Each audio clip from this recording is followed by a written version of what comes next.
નમસ્કાર, તમે જોઈ રહ્યા છો મંતવ્ય ન્યૂઝ અને સીધા સંવાદ સાથે હું મહેન્દ્ર. સમય ક્યારેક એટલો ક્રૂર બની જાય છે કે પળવારમાં જ હસતી રમતી દુનિયાને રાખના ઢગલામાં ફેરવી નાખે છે. 12 જૂન 2025નો એક કાળમુખો ગુરુવાર, જ્યારે ઘડિયાળના કાંટા બપોરના 1:38નો સમય બતાવી રહ્યા હતા. અમદાવાદ એરપોર્ટ પરથી એર ઇન્ડિયાની ફ્લાઇટ નંબર 171 એ આકાશ તરફ ઉડાન ભરી. પરંતુ કોઈને ક્યાં ખબર હતી કે આ ઉડાન સેંકડો જિંદગીઓનો આખરી શ્વાસ બની જશે. માત્ર 2 મિનિટમાં જ, એટલે કે 1:40 કાળનું ચક્ર એવું ફર્યું કે પ્લેનની ટેલ તૂટીને જે સીધી જ બીજે મેડિકલ કોલેજની અતુલ્યમ 4 હોસ્ટેલ પર ખાબકી. આ કરુણાંતિકા એટલી ભયાનક હતી કે જે ભવિષ્યના ડોક્ટરો મેસમાં બેસીને હજુ રોટલાનો કોળિયો મોંમાં મૂકતા હતા, તેમાંથી 4 માસૂમ વિદ્યાર્થીઓ પળવાળમાં જ જે કાળમુખો જે કોળિયો બની ગયો હતા. આજે 1 વર્ષ બાદ પણ એ મેસના પ્લેટફોર્મ પર રોટલીના થપ્પા અને પાપડ એ જ સ્થિતિમાં પડ્યા છે. પરંતુ તેને જે માંગનારા એ ભાવિ ડોક્ટરો ક્યારેય પાછા નહીં આવે. 270 નિર્દોષ લોકોને રાખ કરી દેનારી આ દુર્ઘટનાએ એવા ઘા આપ્યા જે સદીઓ સુધી રૂઝાવાના નથી. સિવિલ હોસ્પિટલની એ ચીસાચીસ અને 5 દિવસ સુધી પોતાના વાલ સોયાના સળગેલા શબ શોધતા પરિવારોના આંસુનો હિસાબ કોની પાસે માંગવો? આજે પીડિત પરિવારો આર્થિક વળતર નહીં પરંતુ ન્યાય માંગી રહ્યા છે. અમરેલીની દીકરી રિદ્ધિના પરિવારે પોતાની લાડકી ગુમાવી દીધી, પરંતુ તંત્રની નિર્દયતા તો જુઓ. હજુ સુધી અકસ્માતનું સાચું કારણ આપનારું બ્લેક બોક્સ જાહેર નથી કરાયું. સવાલ એ છે કે આટલી મોટી ગુનાહિત બેદરકારી પાછળ અસલી ગુનેગાર કોણ? પીડિતોની આ ભીની પાપણો આજે વહીવટી તંત્ર અને ઉડ્ડયન વિભાગ સામે સવાલોની જડી વરસાવી રહ્યું છે. ત્યારે સીધા સંવાદમાં આ જ મુદ્દે આપણે ચર્ચા કરવી છે અને આપણી સાથે જોડાઈ ગયા છે એવિએશન એક્સપર્ટ ઉમંગ જાની. ઉમંગભાઈ, મંતવ્ય ન્યૂઝમાં આપનું સ્વાગત છે. આ સાથે જ જે ભોગ બનનાર જે પીડિત છે તેની પત્ની હેતલબેન પ્રજાપતિ પણ આપણી સાથે જોડાઈ ગયા છે. હેતલબેન, આપનું પણ મંતવ્ય ન્યૂઝમાં સ્વાગત છે. તો ઉમંગભાઈ, આપણાથી શરૂઆત કરીશ કે 270 નિર્દોષ જિંદગીઓ હોમાઈ ગઈ અને 1 વર્ષ પણ થવા આવ્યું છે. આવતીકાલે 1 વર્ષ પૂર્ણ થાય છે. ફાઇનલ રિપોર્ટ હજી સુધી નથી આવ્યો. હાજી, 12મી જૂન 2025નો એ દિવસ અને બપોરના સમયે લગભગ 1-1:30 વાગ્યાની આજુબાજુ આ દુર્ઘટના સર્જાઈ હતી. મારો અવાજ તમને સંભળાતો હતો? બિલકુલ બિલકુલ તમને અવાજ સંભળાય? જી ઉમંગભાઈ. હા, તો એ જે દુર્ઘટના થઈ હતી અને એમાં જેમ કે આપણે જાણીએ છીએ કે શરૂઆતમાં એના લગભગ 1 મહિનાની અંદર એક પ્રાથમિક રિપોર્ટ આવ્યો હતો. એટલે આજે જ્યારે કોઈ નાનું વિમાન દુર્ઘટનાગ્રસ્ત થાય તો જેને કહેવાય કે એ નાના વિમાનમાં સ્પેર પાર્ટ્સની સંખ્યા ઓછી હોય, એટલે શું તકલીફ થઈ હશે, એટલે એ પ્રકારના જે રિપોર્ટ છે એ બહુ જલ્દી આવી જતા હોય છે. પણ જે ખાસ કરીને આવા મોટા વિમાનો હોય કે જેની અંદર લાખો સ્પેર પાર્ટ્સ હોય, એક વિમાનની અંદર લાખોની સંખ્યામાં સ્પેર પાર્ટ્સ હોય છે, એટલે એ દરેક બારીકાઈપૂર્વક તેનું જે ઇન્વેસ્ટિગેશન કરવામાં આવે અને એને કારણે આ પ્રકારના ઇન્વેસ્ટિગેશનમાં વાર લાગતી હોય છે. કોઈ પણ વિમાન દુર્ઘટના થાય ત્યારે તે હ્યુમન એરરને કારણે થઈ છે, કોઈ ટેકનિકલ એરરને કારણે થઈ છે, અથવા તો કોઈ વેધરના કારણે કે હવામાનના કારણે થઈ છે. એટલે એ દરેક પાસા કે કોઈ નાનામાં નાના પાસાને ધ્યાનમાં રાખીને આના રિપોર્ટ તૈયાર કરવામાં આવતા હોય છે. બીજું કે વિમાન જ્યારે દુર્ઘટનાગ્રસ્ત થાય ત્યારે આપણને જે માહિતી આપનારું જે બ્લેક બોક્સ છે, એ બ્લેક બોક્સ સંપૂર્ણ સુરક્ષિત છે કે નહીં, તેની અંદર જેમ કે આગ ભયંકર લાગી હોય તો ઘણી વખત અથવા ઇમ્પેક્ટ એટલો જોરદાર આવ્યો હોય કે બ્લેક બોક્સ બને છે અને એમાંથી ડેટા એક્વાયર કરવો મુશ્કેલ બની જતો હોય છે. એટલે આવા બધા પાસા હોય છે, જે ટેકનિકલ પાસા હોય છે, જેને કારણે આ પ્રકારના રિપોર્ટ આવવામાં વાર લાગતી હોય છે.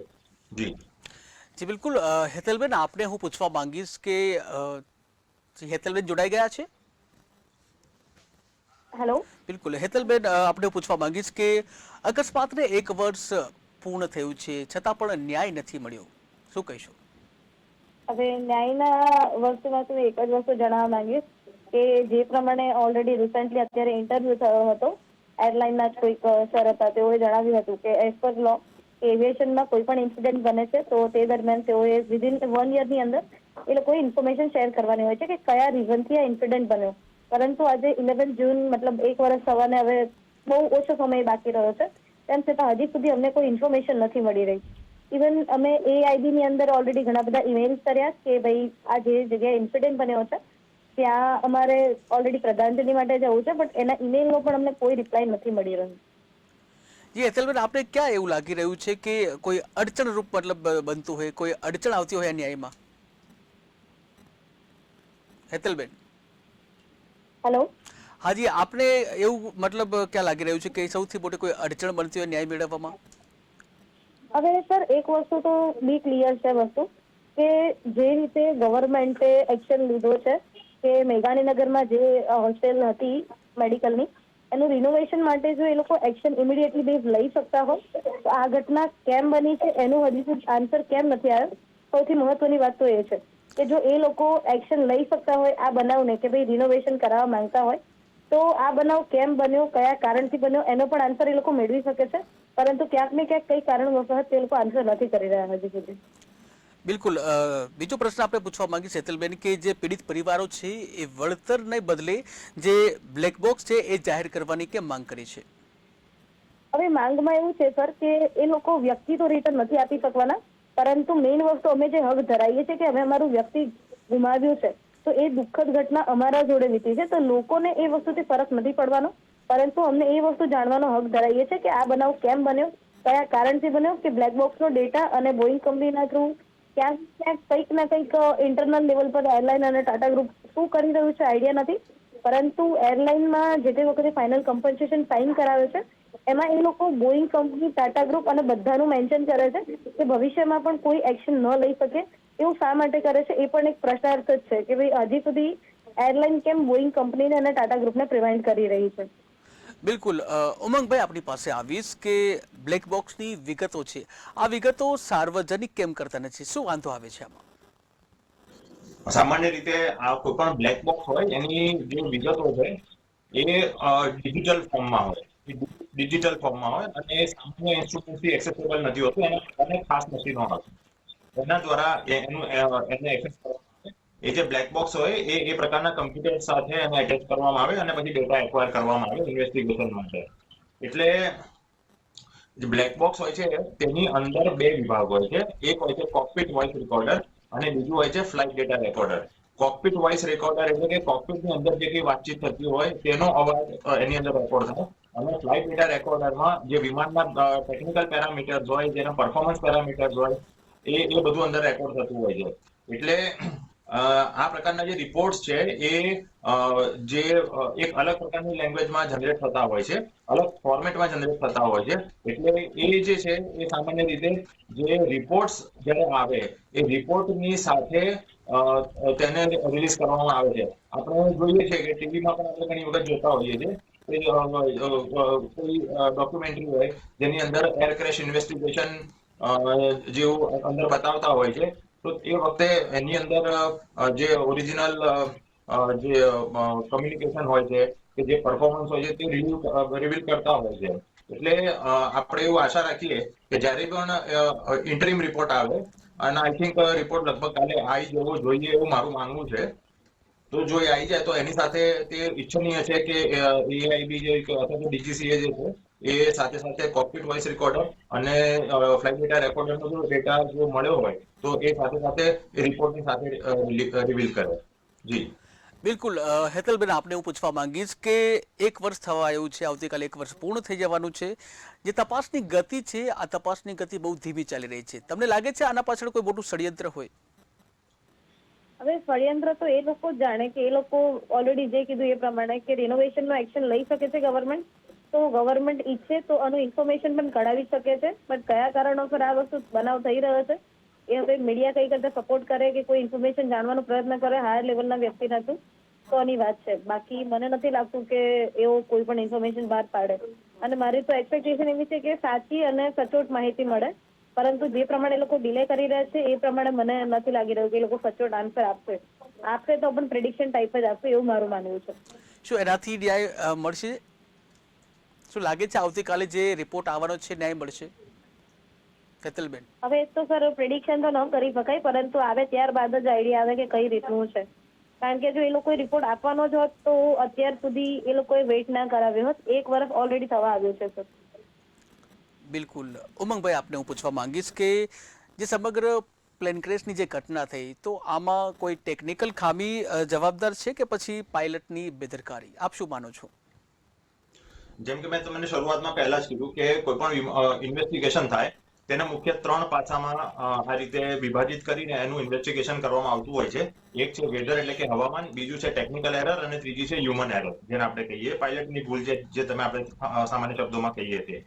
એટલે હવે એ તો રિપોર્ટ જ સાચું કહી શકશે કે એકચ્યુઅલી, કારણ કે જે વિમાનમાં જે પ્રમાણે બંને એન્જિન ફેલ થયા હતા એવું જે પ્રાથમિક રિપોર્ટમાં લખેલું છે, અને રેમ એર ટર્બાઇન જે બહાર નીકળ્યું હતું ને વગેરે વગેરે જે છે એ વિમાનના એન્જિન સાથે જોડાયેલો વિષય છે. અને વિમાનના એન્જિનમાં હજારોની સંખ્યામાં પૂર્જા સ્પેર પાર્ટ આવેલા હોય છે.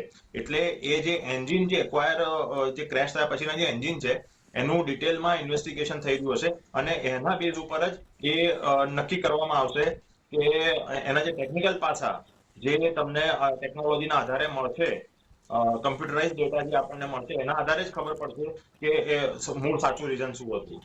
જી બિલકુલ. હેતલબેન, આપણે પૂછવા માંગીશ કે આ જે દુર્ઘટના થઈ છે એ પછી સરકાર કે પછી એવિએશન કંપની તરફથી આપણને કોઈ મદદ મળી છે? આપને કોઈ? જી હેતલબેન. એ લોકોએ જે પ્રમાણે કન્ફર્મેશન આપ્યું હતું એ પ્રમાણે તેઓએ કમ્પન્સેશન તો ઓલરેડી મોકલી દીધું છે, પ્રોવાઈડ કરી દીધું છે એરલાઇન અને ટાટા ગ્રુપ બંનેના થ્રુ. પરંતુ તેઓને જે પ્રમાણે જ્યારે મળવા આવ્યા હતા આફ્ટર ઇન્સિડન્ટના 6 મહિના પછી, એરલાઇનમાંથી એક અનિશા મોટવાણી મેમ આવ્યા હતા અને ટાટા ગ્રુપમાંથી એક કોઈ લીડર આવેલા હતા. તેઓએ એવી પ્રોમિસ કરેલી હતી કે ભાઈ તમારા જે કંઈ ઇન્સિડન્ટ બન્યો છે એમાં વ્યક્તિ તો રિટર્ન નહીં, પરંતુ અમે અમારાથી બનતો પ્રયત્ન કરીશું કે અમે તમને સપોર્ટ કરીએ. એ ખાલી કહેવા માટેનું હતું. ત્યારબાદ હું ઘણા બધા તેઓને મેઇલ કર્યા, ઘણા બધા રિસ્પોન્સ માટેનો ટ્રાય કર્યો, પરંતુ જોઈએ એવો રિસ્પોન્સ એમના તરફથી નથી મળી રહ્યો મને. બિલકુલ. આ સરકારને એ તો છે જ, આ સાથે જ કોઈ એવી સંસ્થાઓ આગળ આવી કે જેઓએ આર્થિક મદદ કરી વળતરમાં? ઓલરેડી પીએમમાંથી અને એએમસીમાંથી મદદ મળેલ છે. ટોટલ 6 લાખનું વળતર મને મળેલ છે કમ્પન્સેશન સિવાય. બિલકુલ. હેતલબેન, બીજો એક પ્રશ્ન પૂછવા માંગીશ કે જે વળતરની જે વાત ચાલી રહી છે, તો એક એવો પણ કિસ્સો સામે આવ્યો છે કે વળતરથી એના જે પૈસા છે એના પૈસાથી એક જમાઈએ લગ્ન કરી લીધા. તો આવા કિસ્સા પર તમારું શું મંતવ્ય છે? હવે મંતવ્યમાં તો એવું છે સર કે ઇન્સિડન્ટ બનતા તો બન્યો છે, પણ મેજોરિટી ફેમિલીને એવું છે કે જે કંઈ ફંડ આવ્યું છે એટલું ઇનફ છે. પણ એઝ કમ્પેરેટિવલી ફાઇનાન્શિયલી જોવા જઈએ તો એ કમ્પેરિઝનમાં વ્યક્તિની તુલના તો તમે પૈસા જોડે નહીં કરી શકો. વ્યક્તિ રિટર્ન નહીં આવી શકે, જે પ્રમાણે કીધું એ પ્રમાણે. તો પૈસો મહત્વનો ના સમજીને કયા કારણથી આ બનાવ બન્યો છે એ જાણવા માટેનો અમારો પૂરેપૂરો પ્રયત્ન છે. જો આવતીકાલ સુધીમાં અમને એટલીસ્ટ પ્રોપર એક્યુરેટ આન્સર મળે છે તો અમારા માટે ખૂબ સારી બાબત રહેશે. જી હેતલબેન, પ્રશ્ન એ હતો આપણો કે આ જે વળતર જે આપવામાં આવ્યું છે એમાં એક કિસ્સો એવો આવ્યો છે સામે કે આ વળતરના પૈસાથી એક વ્યક્તિએ મતલબ બીજા લગ્ન કરી લીધા છે. આવો એક કિસ્સો સામે આવ્યો છે. ત્યારે આ વળતરના પૈસાથી લગ્ન કરી લેવા આ કેટલું યોગ્ય? હવે મારા પોઈન્ટ ઓફ વ્યૂ તો વળતર તો મને પણ મળેલ છે, પરંતુ એ વ્યક્તિ પર ડિપેન્ડ કરે છે કે એની કઈ રીતની મેન્ટાલિટી છે. એને મૂવ ઓન કરવું હોય તો એ કરી શકે છે, પરંતુ મારા કેસમાં ઓલરેડી અમે 6 વર્ષથી એકબીજાને ઓળખતા હતા અને રિસેન્ટલી 3rd ઓફ માર્ચના રોજ અમારા મેરેજ થયા હતા. તો એ કારણોસર 12th ઓફ જૂનના ઇન્સિડન્ટના લીધે હજી સુધી હું તો 1 યર થવા આવ્યું, પરંતુ એ મેમરીઝ હજી હું મેમરી સાથે જ છું. હજી સુધી મેં નથી એવું વિચાર્યું કે કોઈ સ્ટેપ આગળ મૂવ ઓન કરું. બિલકુલ. હેતલબેન, જે સમગ્ર જે ઘટના, જે દુર્ઘટના થઈ છે અને એનો 1 વર્ષ પણ વીતવાયું છે, ત્યારે એને લઈને આપની જે કહી શકાય કે માનસિક સ્થિતિમાં કોઈ ફેરફાર થયો છે? મતલબ હજુ પણ એ દિવસો મતલબ યાદ આવતા હોય, એ ભયાનક દ્રશ્યો યાદ આવતા હોય? Definitely sir. અમુક વસ્તુ એવી હોય છે કે જે વસ્તુ આપણે શબ્દોમાં નથી વર્ણવી શકતા, પરંતુ જે વ્યક્તિ ગયું હોય એ વ્યક્તિ જે વસ્તુની લાગણી સમજી શકે છે. અમુક વ્યક્તિને એવું હોય કે ભાઈ ફાઇનાન્શિયલી આવી ગયું છે, ભલે વ્યક્તિગત રહો, તો એ એમની મેન્ટાલિટી પર ડિપેન્ડ કરે છે. હવે મારા કેસની અંદર મારું 12th ઓફ જાન્યુઆરીના રોજ એક્સિડન્ટ થયું, તો છેલ્લા 6 મહિનાથી હું ટોટલી બેડ રેસ્ટ જ છું. તો મારા માટે તો ઘણી ડિફિકલ્ટ સિચ્યુએશન છે, બીકોઝ મારા ઇનલોઝ જે હતા તેઓએ પોતાનું ઘર પણ લીધેલું છે, પોતાની શોપ પણ પરચેસ કરી છે, તો અત્યારે તેઓ એક ડિયરની જે બાળકી છે એને મોરો બનાવીને અત્યારે મીડિયાની અંદર એવું શો કરવા માંગે છે કે ફાઇનાન્શિયલ કમ્પન્સેશન બધું યુટિલાઇઝ થઈ ગયું છે અને તેઓને કમ્પન્સેશન રિક્વાયરમેન્ટ છે અને મારા પર ખોટા એલિગન્સ લગાવવામાં આવે છે કે હું વધારે પડતું કમ્પન્સેશન લઈને નીકળી છું એવું, જ્યારે રિયાલિટીમાં મારી પાસે ઓલરેડી એક એગ્રીમેન્ટ છે જેમાં ક્લિયર લખેલું છે કે 60% તેઓને હું મારા ફેમિલી મેમ્બર સમજીને આપ્યા હતા અને 40% આઉટ ઓફ 1 શેર મારી પાસે રાખ્યા હતા હું. બિલકુલ બિલકુલ. ઉમંગભાઈ, આપણે પૂછવા માંગીશ કે જે રીતે આ સમગ્ર જે દુર્ઘટના થઈ એમાં પૂર્વ મુખ્યમંત્રી સહિત 4 તબીબોના મોત નીપજ્યા હતા અને આમ છતાં પણ તપાસ આટલી ધીમી કેમ લાગી રહી છે? ઉમંગભાઈ. હાજી. જ્યારે કોઈ મોટું વિમાન દુર્ઘટનાગ્રસ્ત બને અને જ્યારે ક્રેશનું જે કોઈ કારણ હોય એ ઘણું પેચીદું હોય, ઘણું કોમ્પ્લેક્સ હોય, એટલે એ ઘણા ડિફરન્ટ એંગલથી એને ઇન્વેસ્ટિગેશન થતું હોય છે. એટલે આમ તો કેવું હોય કે તમે એક પ્રાથમિક રિપોર્ટ આપો અને પછી તરત જ ફાઇનલ રિપોર્ટ આવી જતો હોય છે. પણ જ્યારે ટેકનિકલી જોઈએ તો એ ડીલે જે થઈ ગયું છે, જેમ કે એના જે બંને એન્જિનો છે એની ઉપર અત્યારે થોરો ઇન્વેસ્ટિગેશન થઈ રહ્યું છે કે એન્જિન ફેલ થવાનું કારણ શું હતું. તો હવે અત્યાર સુધીમાં આઈસીએઓના જે એનેક્સર 13 છે તે પ્રમાણે 1 વર્ષની અંદર ફાઇનલ રિપોર્ટ એકચ્યુઅલી આપવાનો હોય છે, પણ એની અંદર એક ક્લોઝ એ બી છે કે ફાઇનલ રિપોર્ટ ધારો કે કોમ્પ્લેક્સિટીને કારણે ના આવી શકે તો ઇન્ટરિમ રિપોર્ટ રજૂ કરી શકે છે. એટલે એની અંદર ટેકનિકાલિટી જોઈએ તો ઘણા બધા અલગ અલગ પ્રકારના જે સ્પેર પાર્ટ હોય છે અને એનું દરેક સ્પેર પાર્ટનું ઇન્વેસ્ટિગેશન કરવાની મેથડ અલગ હોય છે. એટલે ધારો કે તમે એક ક્રેશનું ઇન્વેસ્ટિગેશન માટે તમે 50 જણની ટીમ લગાડો તો પણ એ 50 જણ પાસે અલગ 100 પ્રકારના કામ હોય છે. એટલે જે મુખ્ય ડીલે થવાનું પાછળનું જે કારણ છે એ આ જ લાગી રહ્યું છે. જી બિલકુલ. અને એ દુર્ઘટનામાં એવી કઈ ટેકનિકલ ખામી કોઈ રહી ગઈ હશે કે જેના લીધે આ દુર્ઘટના થઈ? આપને શું લાગે છે આ બાબતે? રિપોર્ટ તો આવશે જ એમાં, પણ આપને શું લાગી રહ્યું છે સમગ્ર ઘટનાને જોતા? હું તો જે પ્રાથમિક રિપોર્ટ જે આપણે સૌથી પહેલા જે ક્રેશના 1 મહિનામાં જે રિપોર્ટ આવ્યો હતો એના આધારે હું જણાવીશ કે જે રિપોર્ટ છે, પ્રાથમિક જે રિપોર્ટ હતો એ રિપોર્ટમાં એવું હતું કે બંને એન્જિન જે છે તેને એ બંને એન્જિન કામ કરતા કાર્યરત હતા તે બંધ થઈ ગયા હતા અને આપણું જે રેમ એર ટર્બાઇન છે, RAT જે કહેવાય, એ રેમ જે હતું બહાર હતું. પાયલટોએ એની અંદર એવું પણ અંદર મેન્શન કરેલું હતું કે પાયલટોએ બંને એન્જિન સ્ટાર્ટ કરવાની કોશિશ પણ કરી હતી અને જ્યાં સુધી એક પાયલટ તરીકે મારું એવું માનવું છે કે બંને પાયલટોએ વિમાનનું સંતુલન બનાવી રાખવા માટે છેલ્લે સુધી સંઘર્ષ કર્યો હતો. એટલે પણ અને એક એન્જિન તો લગભગ સ્ટાર્ટ કરવામાં સફળતા મળી પણ ગઈ હતી. પણ જો વિમાને થોડીક વધારે ઊંચાઈ પ્રાપ્ત કરી લીધી હોત તો જે એન્જિન જે છે એ પુનઃ કાર્યરત થઈ ગયા હોત અને આ દુર્ઘટના ના થઈ હોત. પણ એન્જિન કટ ઓફ જે થયા છે એ બહુ લો એલ્ટિટ્યુડ ઉપર થયા છે. જી બિલકુલ. હેતલબેન, આપણા પાસે આવીશ કે જે રીતે આ સમગ્ર કાળમુખી જે ઘટના થઈ છે ત્યારે એમાં ન્યાયની આ રાહ હજી કેટલી ચાલશે? હવે મારા પોઈન્ટ ઓફ વ્યૂ તો જોવા જઈએ તો જે પ્રમાણે અમને કીધેલું હતું હજી સુધી નથી આવ્યો, તો અમારી પાસે બીજો કોઈ ઓપ્શન નથી. હેલો. હાજી, અવાજ આવી રહ્યો છે આપનો. એટલે મારા પાસે તો અત્યારે બીજો કોઈ ઓપ્શન છે નહીં કે એ લોકો જ્યાં સુધી રિપ્લાય નથી કરે ત્યાં સુધી અમારે વેઇટ જ કરવાનો છે. હજી અમે એવી આશા રાખીએ છીએ કે બને એટલો જલ્દી અમને રિસ્પોન્સ મળે, જેથી અમને ન્યાય મળી શકે કે કયા કારણથી આ બનાવ બન્યો એ જાણવાનો અમને હક ધરાવ્યો છે. બિલકુલ. અને બીજો પ્રશ્ન એ પૂછવા માંગુ છું કે ન્યાય ન મળવા પાછળ સિસ્ટમની મજબૂરી જવાબદાર હોય છે કે પછી કંપનીની દાદાગીરી? આપ શું માનો છો? હવે જે પ્રમાણે ઓલરેડી હું એ શેર કર્યું તમને કે ગવર્મેન્ટ ધારે તો એ વસ્તુ કરી શકે છે. જો રિનોવેશનનું કામ હાથમાં ધરી શકતી હોય આ ઇન્સિડન્ટ અને આટલી મોટી જગ્યાની અંદર, તો આ વસ્તુ જાણવી ગવર્મેન્ટ માટે એ લેવલ પર જઈને એ લોકો કરવા માંગે તો કરી શકે છે, પરંતુ કેમ નથી કરી રહ્યા એ ઇન્ટરનલ સેક્ટર ઘણો મેટર કરે છે આ વસ્તુમાં. બિલકુલ. ઉમંગભાઈ, આપણા પાસે આવીશ કે જે રીતે આ દુર્ઘટના થઈ છે અને આ દુર્ઘટના પછી એવિએશન સેફટીના નિયમોમાં કોઈ ફેરફાર થયા છે ખરા કે જેથી આવી દુર્ઘટનાઓ ન થાય? આ જ્યારે દુર્ઘટના થઈ ત્યારે એ પછી તમે જોશો તો ડીજીસીએ જે ખાસ કરીને શેડ્યુલ ઓપરેટર્સ છે, જે શેડ્યુલ ઓપરેટર્સ એટલે કે જે એર ઇન્ડિયા છે કે એર ઇન્ડિયા એક્સપ્રેસ છે સ્પાઇસ જેટ છે, અકાસા છે, ઇન્ડિગો છે, એ પ્રકારની જે એરલાઇન્સ છે ડોમેસ્ટિક અને ઇન્ટરનેશનલ રૂટ ઉપર ઓપરેટ થનારી, એના નિયમોમાં ઘણા પહેલા કરતા સખ્તાઈ હવે વર્તી રહ્યા છે. એ લોકોના ડોક્યુમેન્ટેશન બહુ ડિટેલમાં ચેક કરવામાં આવી રહ્યા છે. સાથે સાથે એ લોકોના જે ચેક્સ છે, જે મેન્ટેનન્સના જે શેડ્યુલ છે, એ પહેલા કરતા ઘણા ટાઈટ કરી દેવામાં આવ્યા છે. અને એ મેન્ટેનન્સ ઉપર પણ હવે બહુ પાકું ઓબ્ઝર્વેશન રાખવામાં આવી રહ્યું છે. એટલે ડીજીસીએ સ્વાભાવિક છે કે આટલી મોટી દુર્ઘટના પછી, એટલે કહી શકાય કે સિવિલ એવિએશન, ભારતના સિવિલ એવિએશન ઇન્ડસ્ટ્રીની આ સૌથી મોટી દુર્ઘટના હતી. અને એટલા માટે ડીજીસીએ જે મિનિસ્ટ્રી ઓફ સિવિલ એવિએશને તેના ઘણા બધા ફેક્ટર્સમાં હવે બહુ સ્ટ્રિક્ટનેસ વર્તવાનું શરૂ કર્યું છે. જી બિલકુલ હેતલબેન, આપણા પાસે આવી જ કે આજે દુર્ઘટના થઈ અને હચમચાવી નાખે તેવા દ્રશ્યો પણ સામે આવ્યા હતા, ત્યારે અત્યારે એરોપ્લેનની મુસાફરી કરવી આપને ભયાનક લાગે છે? ડેફિનેટલી મારા માટે તો એ વસ્તુ ઘણી ક્રિટિકલ છે, કારણ કે ઘણા બધા સપના એવા જોયેલા હતા કે જે મારે ફૂલફિલ કરવા હતા. બટ આ ઇન્સિડન્ટના લીધે મારું કરિયર પર તો ઇફેક્ટ પડી છે અને મારી લાઈફસ્ટાઈલ પર પણ ઘણી બધી ઇફેક્ટ પડી છે.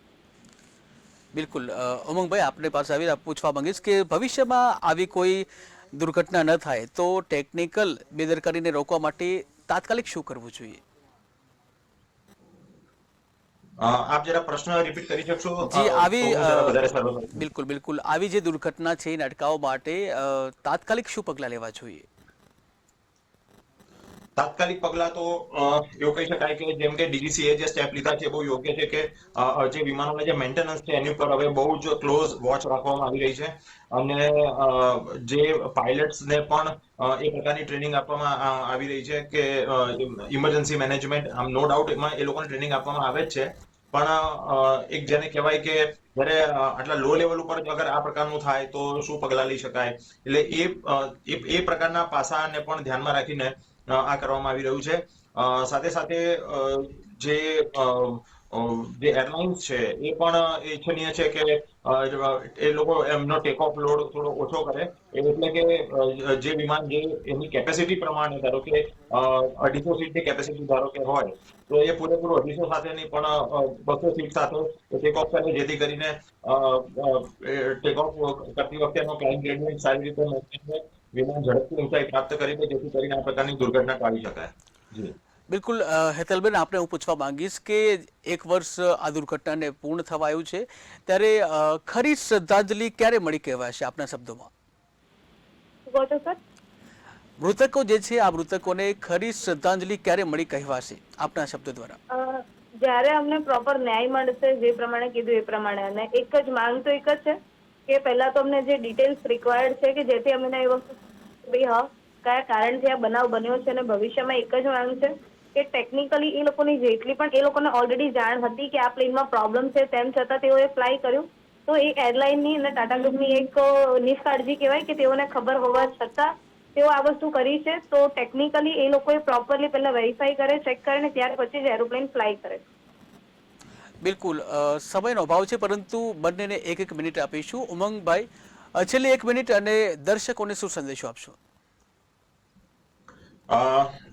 દર્શકોને મારો ખાસ સંદેશો એ જ છે કે સૌથી પહેલા તો પોતાનો કોન્ફિડન્સ લૂઝ ના કરે.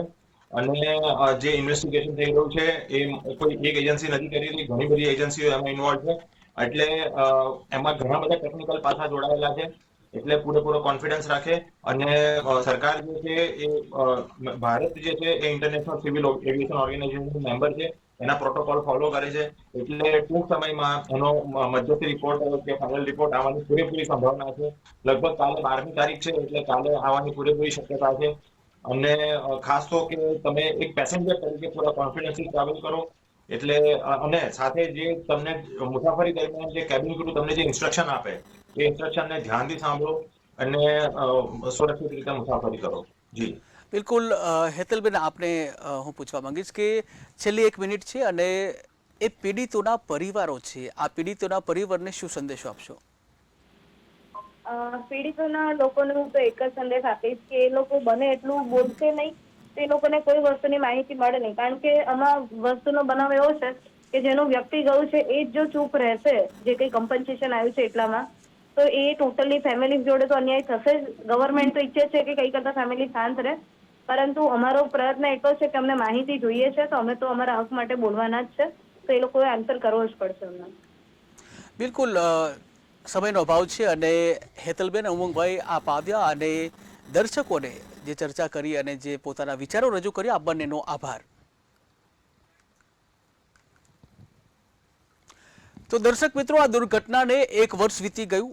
હોસ્ટેલના બળેલા વૃક્ષો પર કદાચ નવા પાંદડા પણ ફૂટ્યા હશે અને અમદાવાદની જિંદગી ફરી પાટા પર ચડી રહી છે. પરંતુ જે પરિવારોએ પોતાના કાળજાના ટુકડા ગુમાવ્યા છે, તેમની જિંદગીમાં ક્યારેય વસંત નહીં આવે. સરકાર અને એરલાઇન્સ કંપનીઓ માત્ર કાગળ પર વળતર વહેંચીને પોતાની જવાબદારીમાંથી મુક્ત થઈ શકે નહીં. જ્યાં સુધી બ્લેક બોક્સનું સત્ય સામે નહીં આવે અને ગુનેગારોને સજા નહીં થાય, ત્યાં સુધી આ પવિત્ર આત્માઓને ન્યાય નહીં મળે. આ શ્રદ્ધાંજલિ ત્યારે જ સાચી ગણાશે જ્યારે દેશની આકાશ મર્યાદા નિર્દોષો માટે સુરક્ષિત બનશે. ફરી નવા ટોપિક સાથે મળીશું. ત્યાં સુધી મને રજા આપશો. નમસ્કાર.